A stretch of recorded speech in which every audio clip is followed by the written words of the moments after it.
सबसे पहले हम आप तमाम मीडिया बंधुओं का हार्दिक धन्यवाद करते हैं जिन्होंने इतने शॉर्ट नोटिस पे हमारी कॉल अटेंड की और यहाँ पे हमारी बात सुनने के लिए आए हैं। जैसा कि हम पिछले कुछ दिनों से देख रहे हैं कि पूरे हमारे ज़िला भर में और पूरे जम्मू प्रोविंस में भी एक कियास मचा हुआ है। एक व्यक्ति जो डिस्ट्रिक्ट कठुआ का रहने वाला है, जिसका नाम प्रदीप सिंह सन ऑफ संसार सिंह, जो अपने नाम को प्रदीप अम्बेडकरी करके फेसबुक पे जिसने अपना नाम रखा हुआ है और जो कोई सोशल ऑर्गेनाइजेशन चलाता है, उसने कुछ टिप्पणियां की हुई हैं अपने वीडियोस जो उसने अपने फेसबुक आईडी से वायरल किए हुए हैं, जो जो इस वक्त पूरे जम्मू कश्मीर भर में वायरल हो चुके हैं। उनमें उसने एक तो प्रभु श्री राम, जो हमारे भारतवर्ष के आदर्श हैं, जिनके जीवन को हम सब अपने जीवन में उतारना चाहते हैं, और हर कोई हर सुबह अपने घर से जब चलता है उनका नाम, उनकी वंदना करके घर से चलता है, उनके बारे में ऐसी अभद्र भाषा और अभद्र टिप्पणी, और हनुमान जी के बारे में ऐसी अभद्र भाषा, अभद्र टिप्पणी, माता सीता के बारे में अभद्र भाषा, अभद्र टिप्पणियां उसने जो की हुई हैं, और उन चीज़ों को लेके उसने पर्टिकुलरली वो दशहरे का दिन चुना जिस दिन और उसने रावण का नाम लिया, और पता नहीं क्या क्या, कौन सी हिस्ट्री और कौन से स्क्रिप्ट्स पढ़ के वो आया हुआ है, कहाँ से पढ़ा हुआ है। हमें तो ये भी नहीं पता कि उसका मानसिक संतुलन ठीक भी है या नहीं है, वो किस तरीके से बोल रहा है और किस देश में रहते हुए और क्या उसने ये शब्दावली का इस्तेमाल किया, हमें तो कहने में भी लज्जा आ रही है। और उसके बाद यहां तक वो टला नहीं, इसके ऊपर उसके अगेंस्ट एक एफआईआर लॉन्च हुई है पुलिस स्टेशन कठुआ में, जिसमें वो जिसके चलते उसने एक इंटरिम बेल ऑब्टेन की हुई है honourable district and sessions court Kathua से, जिसमें अगले कल यानी कि 31 तारीख को ऑनरेबल कोर्ट ने रिपोर्ट मांगी हुई है कठुआ पुलिस स्टेशन से। अब देखते हैं वो रिपोर्ट आती है तो उसमें जो भी रिपोर्ट में आता है तो उसके बाद विल टेल यू कि फर्दर कोर्स ऑफ एक्शन उसमें बार एसोसिएशन की तरफ से क्या हमारा स्टैंड रहेगा, जिसके चलते आज हमारी एक मीटिंग भी हुई है जनरल हाउस की, और एक अगले कल भी मीटिंग है हमारी जनरल हाउस की। तो उसके बाद हम आगे डिसाइड कर पाएंगे, तय कर पाएंगे कि इन चीज़ों को हमें आगे किस तरीके से लेके जाना है। और यहाँ तक ये तो हो गया एक, जो उसने भगवान रामचंद्र जी के बारे में उसने जो एक टिप्पणी की, उसके बाद भी वो नहीं टला।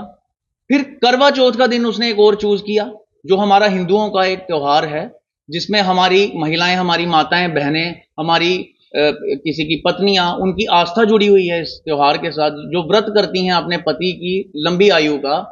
वो इंसान अपने फिर सोशल मीडिया हैंडल अपने फेसबुक के थ्रू उसने एक वीडियो जारी की है, जिसमें यहाँ कठुआ में ड्रीम पार्क के पास एक रेस्टोरेंट है, प्लेटफॉर्म नंबर 1 या 2 करके, वहां पे जाता है और वहां अपनी पत्नी की एक वीडियो बनाता है, जिसमें उसकी पत्नी मीट खा रही होती है, नॉनवेज खा रही होती है। Particularly he chosen that day, करवा चौथ का दिन उसने चूज किया, और हिंदुओं के सेंटिमेंट्स को हर्ट करने की उसने कोशिश की, सांप्रदायिक सौहार्द को उसने डेलिबरेटली, इंटेंशनली डिस्टर्ब करने की कोशिश की, और ये कहा उसमें कि मनुवाद से बाहर आइए, और व्रत रखने से किसी की कोई लंबी उम्र नहीं होती है या नहीं होती है, ये टिप्पणी, ये मुद्दा नहीं है, मुद्दा है आस्था का। उसने 2 बार, और 2 बार नहीं, अगर आप उसके सोशल मीडिया अकाउंट को खंगालेंगे तो उसने 2 बार नहीं, अनगिनत बार उसने माता सरस्वती के ऊपर भी उसने पिछले कुछ महीनों पहले भी एक टिप्पणी की थी।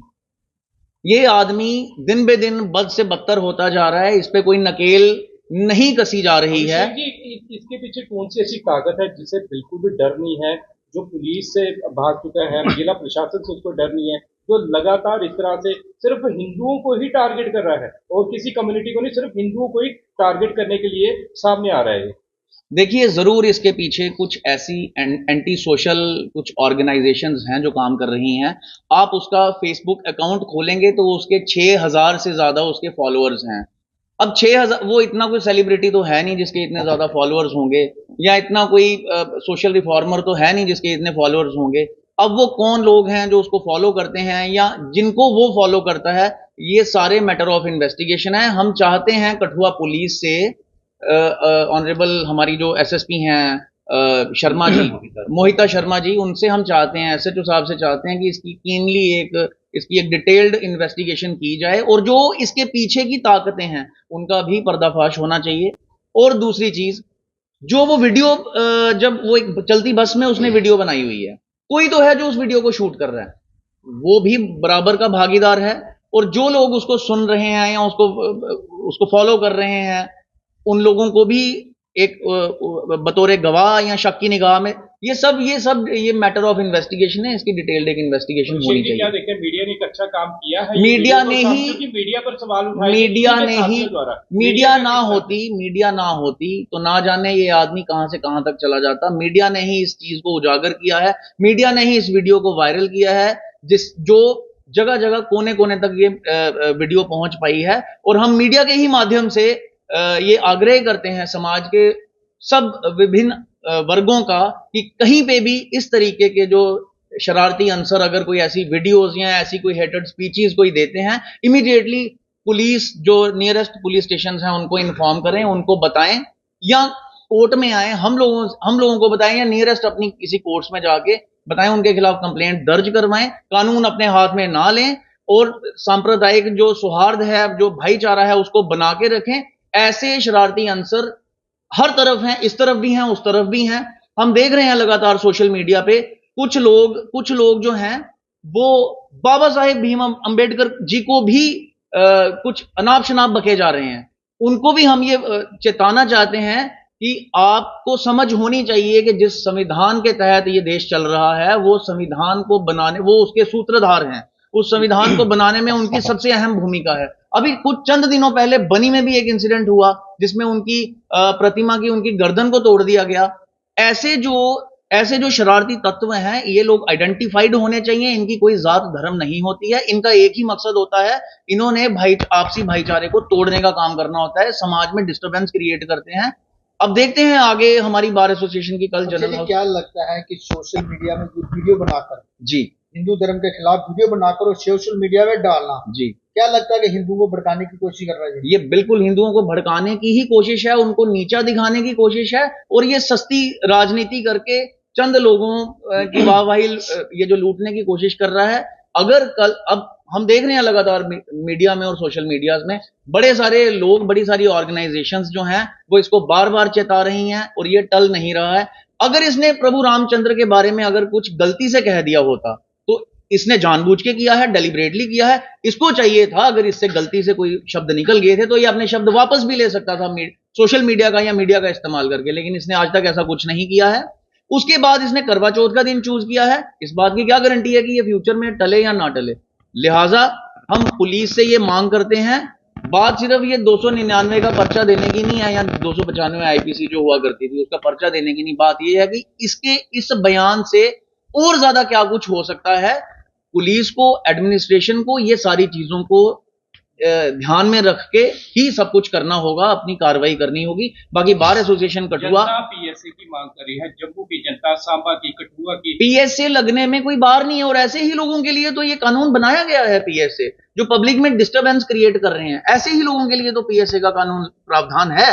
तो ऐसे लोगों पे अगर पीएसए लग जाए तो माहौल शांत ही होगा, माहौल बिगड़ेगा नहीं। तो हम मांग भी ये करेंगे प्रशासन से कि इसके अगेंस्ट एटलीस्ट एक डोजियर तैयार किया जाए और पीएसए के तहत इसके खिलाफ कार्रवाई की जाए, इसको लंबी देर के लिए अंदर किया जाए ताकि इसको भी पता लगे कि लॉ ऑफ लैंड भी कोई चीज होती है, कानून भी होता है। जिस संविधान की ये बात करता है वही संविधान बताता है कि आर्टिकल 19 भी है, आर्टिकल 21 भी है, आर्टिकल 25 भी है।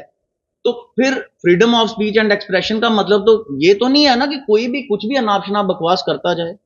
तो फिर बाकी कानून उड़ा दो संविधान से, तो कुछ भी बोलते रहो, किसी भी धर्म के खिलाफ, किसी भी इंसान को किसी भी धर्म के खिलाफ बोलने का कोई अधिकार नहीं है। हाँ, हर किसी के पास अधिकार है वो अपने धर्म को प्रोफेस करे, प्रोपेगेट करे, प्रमोट करे, उसका अधिकार उसे संविधान देता है। लेकिन संविधान ये किसी को अधिकार नहीं देता कि वो किसी भी धर्म के खिलाफ कोई भी टिप्पणी जो मन में आता है वो करे। तो इसके तहत हम चाहते हैं कि कानून के तहत इसके अगेंस्ट सख्त से सख्त कार्रवाई होनी चाहिए। टाइप निकाला और इस बात को पब्लिक तक ले जाने के लिए बार का क्या एटीट्यूड रहेगा, उसकी क्या स्ट्रेटजी रहेगी, उसको आगे पब्लिक तक पहुंचाने के लिए वो हमारे पास आए हैं। और मुझे आशा है कि पब्लिक जो है वो इस बात को वो भी सीरियसली लेगी, जैसे कि हमारी एडवोकेट जो वकीलों की जो बरादरी है हमने लिया है। मैं आपके माध्यम से एक बात कहना चाहूँगा कि जब ये गवर्नमेंट आई थी तब तक 8500 NGO इंडिया में चल रही थी, जो कि इंडिया को तोड़ने के लिए जो फॉरेन फंडेड है, जिनको कुछ को बंद कर दिया गया था। ये जो मसले हो रहे हैं अभी JNK में, कठुआ में, कठुआ सबसे पीसफुल एरिया माना जाता था, जहाँ पे हिंदू, मुस्लिम, सिख, ईसाई सब प्यार से रहते हैं। यहाँ पे कभी ऐसी कोई घटना नहीं हुई है। मैं एडमिनिस्ट्रेशन से अपील करना चाहता हूँ कि इसमें किस NGO का और किस फंडिंग का हाथ है, उस चीज को भी अनर्थ करना जरूरी है। ऐसे एक आदमी की हिम्मत नहीं होती कि वो किसी भी त्योहार पे और किसी भी चीज पे वो फोकस करे और पब्लिक डिसहार्मनी क्रिएट करे। तो ये आदमी जो भी कर रहा है, इसके पीछे कोई साजिश है। ऐसे ये साजिश के बिना ऐसा नहीं हो सकता। और जैसे अम्बेडकर साहब की मूर्ति को तोड़ने का उन्होंने जिक्र किया है, वो भी कोई साजिश हो सकती है, कुछ भी हो सकता है। ये जो जितनी भी NGOs हैं, अब इंडिया आपको पता तरक्की की राह पे चल रहा है, तो फॉरेन का हमेशा ये रहा एजेंडा। पहले भी हमें तोड़ा गया था, हम गुलाम रहे थे, आगे भी हमें तोड़ा जाएगा धर्मों की, जातियों के आधार पर। तो जो कठुआ की जातियां, मेरी अपील रहेगी, चाहे वो SC ST कैटेगरी है, चाहे वो स्वर्ण समाज है, चाहे वो ईसाई समाज है, उनको इन चीजों को बड़े सीरियसली लेना है कि ये लोग कहाँ से आए और 2 महीने में ये फेमस हो रहे हैं, जिनको पहले कोई जानता ही नहीं था। किसी भी धर्म के खिलाफ अनाप शनाप बकना, वो कोई लीगली भी इनको राइट नहीं देता। और फ्रीडम ऑफ एक्सप्रेशन के बारे में मेरे सेक्रेटरी साहब ने बता दिया, फ्रीडम ऑफ एक्सप्रेशन है उसके पास।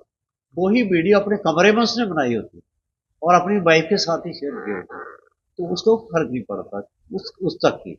उसने उसको मीडिया में फ्लोट किया है, जो लोगों तक पहुंची है।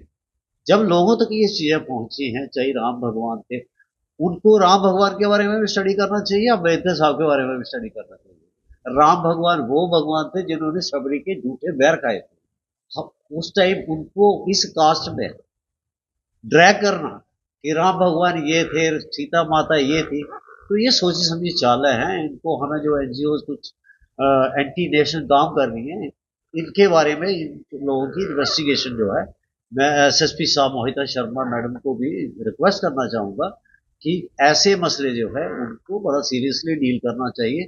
और एक कहावत है कि किसी भी क्राइम को आप उसकी बर्ड्स होती है ना, कोपलों में दबा दें तो अच्छा रहता है। जब वो ये फूल खिल जाएगा, उसके बाद इनके साथ वो जो हमारी अनपढ़ पब्लिक है, जिसको पता ही नहीं है मनुस्मृति क्या है, अम्बेडकर साहब क्या थे, राम भगवान की क्या कंट्रीब्यूशन है।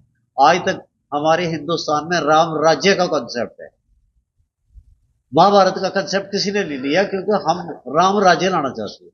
अब उनको भी वो गाली देगा। मनुस्मृति को किसी ने पढ़ा ही नहीं है, अगर उसमें कोई गलत है that can be deleted, but आप उसके बारे में भी मनुवादी बोलना शुरू कर देंगे किसी को। भाई हम एक ही समाज से निकले, चाहे वो SC है ST है। जैसे बतौर वकील मेरे पास कोई SC ST आता है, मैं उसकी कास्ट नहीं देखता। GMC में बैठा हुआ डॉक्टर किसी की कास्ट नहीं देखता। हम यहाँ पे अपना अपना कर्म कर रहे हैं, और इन लोगों के जो शरारती तत्व है, इनके बहकावे में आके मेरी अपील रहेगी जनता से, चाहे वो किसी भी कौम के हैं, इनको ज्यादा अहमियत ना दें और इसको डिस्कार्ड करे पब्लिक, और एडमिनिस्ट्रेशन जो इनको स्टर्नली डील करे with in the limit of law. Thank you. क्योंकि जो पुलिस एडमिनिस्ट्रेशन है उसको इस बात का भी ध्यान रखना चाहिए, इन्वेस्टिगेशन इस मसले पे भी होनी चाहिए कि ये आज से नहीं कर रहा है, ये बड़ा पुराना कर रहा है। लेकिन मैं मीडिया बंधुओं का, आप सबका आभारी हूँ कि आपने इसको उजागर किया। ये बड़ा पुराना, कभी सरस्वती माता के खिलाफ बोलता है, कभी किसी के खिलाफ। मेरे को तो लगता है इसके खिलाफ 3-4 FIR भी होंगी।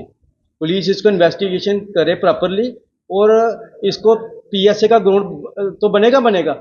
अगर ऐसा बंदा है जो समाज में एक लड़ाई लगाने की कोशिश कर रहा है, और जो हमारे मर्यादा पुरुषोत्तम श्री राम के खिलाफ इसने बोला है, और जो हम रामलीला का मंचन करते हैं, क्या सीखते हैं? मर्यादा पुरुषोत्तम श्री राम क्या है, उनके जो मंचन हम देखते हैं उसमें कैसे भाई और भाई का प्यार क्या है। और एक बाप अपने बाप के कहने पर उन्होंने 14 वर्ष का वनवास काट लिया था। वो ऐसे मर्यादा पुरुषोत्तम श्री राम है। और मैं एक बात बोलना चाहता हूँ, जो यहाँ मर्जी जाए, जो मर्जी करे, फ्रीडम ऑफ स्पीच है, इसके पास राइट है ना, हर इंसान के पास है। जो मर्जी करे, प्राइवेटली करे, अपने घर में बैठ के करे, जो पब्लिकली वीडियो वायरल करेगा और एक कम्युनिटी के ऊपर अटैक करेगा तो ये बर्दाश्त नहीं करेगा कोई भी। इसलिए आज हमारी जो बार की जो एग्जीक्यूटिव कमेटी की मीटिंग भी हुई थी, फुल हाउस की मीटिंग हुई, उस पे जो इसकी बेल है हम लीगली देखेंगे उसको कैसे अपोज करेंगे और उसको हमने अपोज करना ही है। उसके लिए हमने सुबह एक मीटिंग रखी है फुल हाउस की, जनरल हाउस की, उसमें हम करेंगे जो लीगली होगा हम उसकी बेल को ऑब्जेक्ट करेंगे और जो भी होगा आगे वो हम आपको कल ब्रीफ कर देंगे। कल जो 10 बजे हमारी मीटिंग है उसके बाद।